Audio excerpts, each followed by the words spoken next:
Emily Cross was the bright young teacher every child adored, but when she vanished on a snowy night in Vermont, her best friend Claire Bennett stepped forward as a grieving ally, only for the world to later discover she was hiding the darkest secret of all. In the small town of Marlow Ridge, winter seemed to last longer than anywhere else. The streets, lined with towering maples and century-old homes, were buried in white snow by mid-January. Children bundled in thick coats raced down icy hills on sleds, while older residents gathered at the coffee shop downtown to exchange stories of the past and updates on the present. Life moved slowly here, and the people took comfort in the quiet routine of their days. For years, Marlow Ridge was considered one of the safest places in Vermont, a town untouched by the chaos that often made the evening news. But the disappearance of one woman would shatter that illusion forever. Emily Cross was known by nearly everyone in Marlow Ridge. At 27, she had become a fixture in the local elementary school, where she taught second grade. Her students adored her for her gentle patience and her way of turning even the dullest lesson into an adventure. Parents often stopped her on the sidewalk to thank her, and shopkeepers greeted her with warmth whenever she passed. She was seen as dependable, trustworthy, the kind of person who would never leave without saying goodbye. So when Emily vanished one evening in January of 2016, the town was left stunned, unable to believe what had happened. The last confirmed sighting of Emily was at a small coffee shop near the center of town. That evening, she had stopped in for her usual order, a chai latte and a blueberry muffin. The shop owner later recalled how cheerful she seemed, bundled in her wool coat, her dark hair dusted with snowflakes as she stepped back out into the cold. She had waved at a couple she knew on her way to the door, and then, like a wisp of smoke, she was gone. Hours later, her car was found at the edge of Marlow Ridge, parked awkwardly on the side of a narrow road. The driver's door was wide open, the headlights still glowing against the snow. Inside were her phone, her purse, and her wallet. It looked as though Emily had simply stepped out and vanished into the night. The discovery of her abandoned car sparked panic in the town. Residents who once felt safe walking after dark began locking their doors and drawing their curtains. Rumors spread quickly, each one more unsettling than the last. Some believed she had been kidnapped by someone passing through. Others thought she may have been involved in something secret, something dangerous. Yet no one could point to any evidence that suggested Emily lived a life beyond the ordinary. Within days, police organized search parties. Volunteers trudged through the snow with flashlights and dogs, combing the woods and fields for any trace of her. Helicopters circled overhead, their bright spotlights sweeping across the frozen landscape. Still, there was nothing. No footprints leading away from the car, no signs of a struggle, no clue as to what had happened. It was as if the night itself had swallowed her whole. The sense of dread grew heavier with each passing day. For the first time in memory, Marlow Ridge no longer felt like a safe haven. Instead, the town was gripped by fear and suspicion, knowing that whatever had taken Emily away might still be lurking in their midst. At first, investigators treated Emily's disappearance as a tragic accident.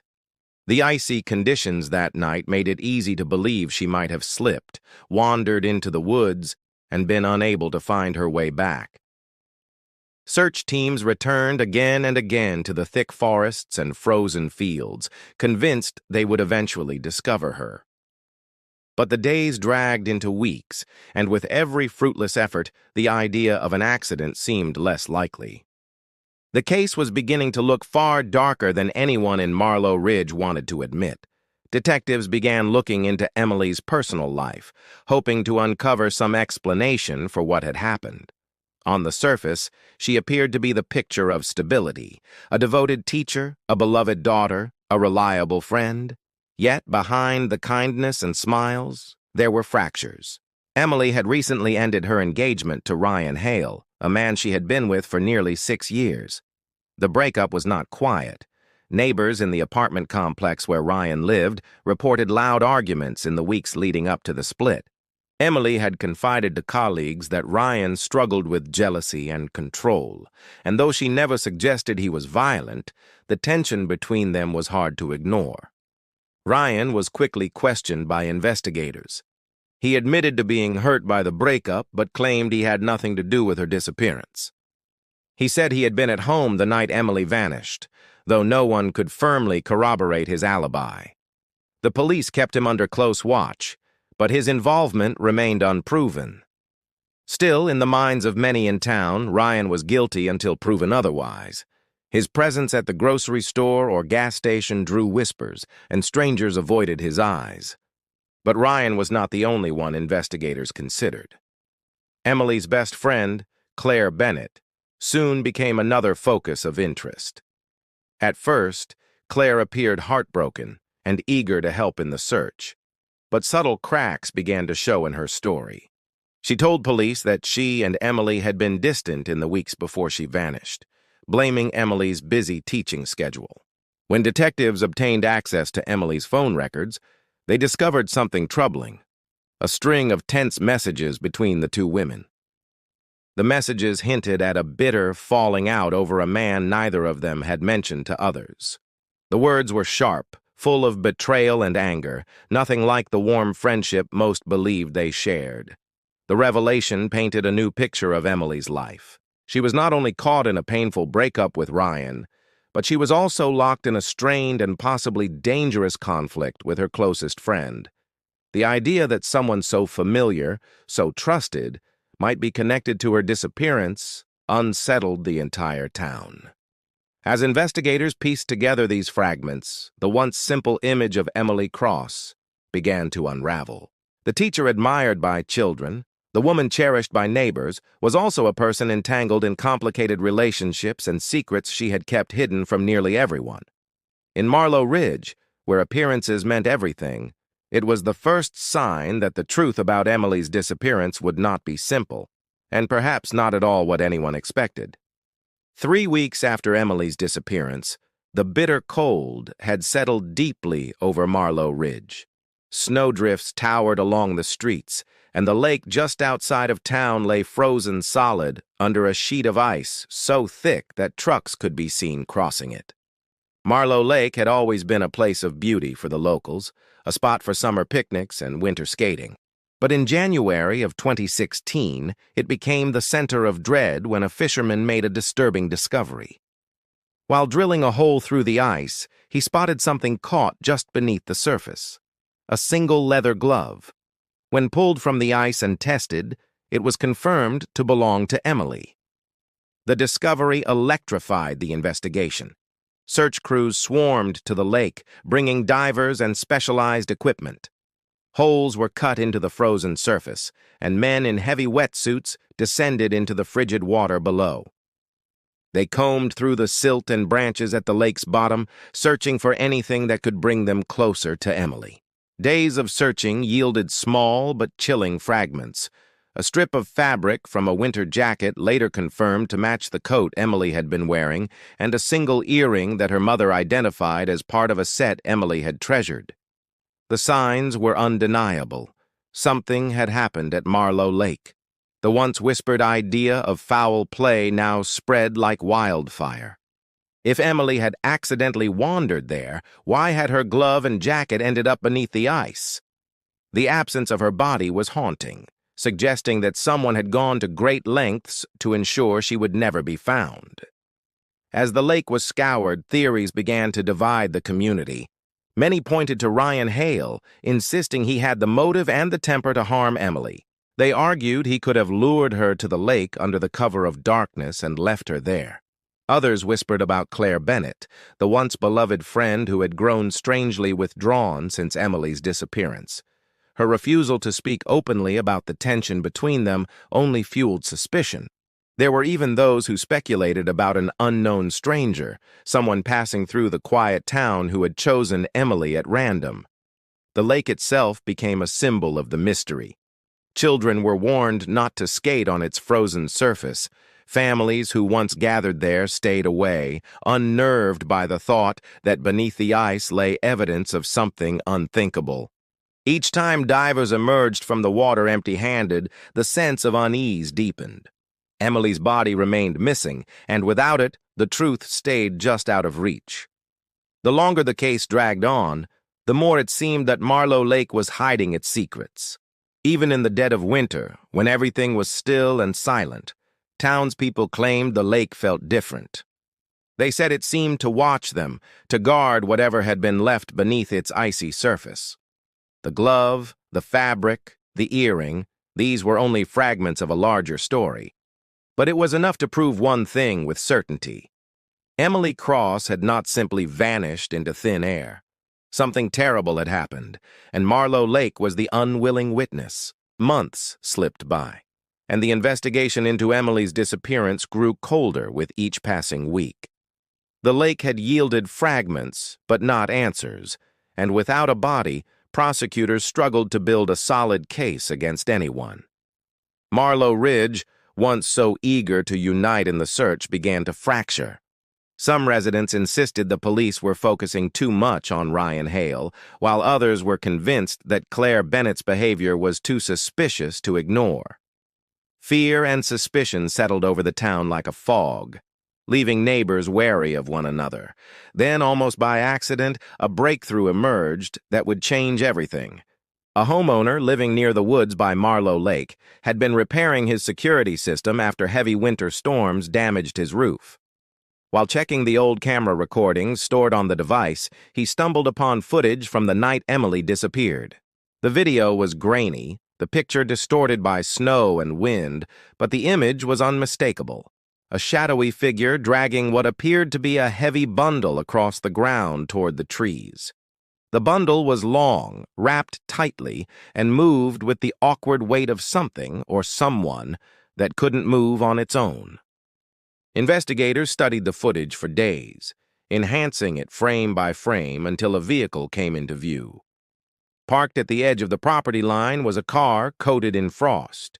The license plate was blurry, but the shape of the vehicle was clear enough for police to track down. It was a sedan registered to none other than Claire Bennett. When detectives confronted her, Claire stuck to her story that she had been home the entire evening of Emily's disappearance. But the video raised immediate doubts. Investigators secured a warrant and searched Claire's home, determined to find proof linking her to the crime.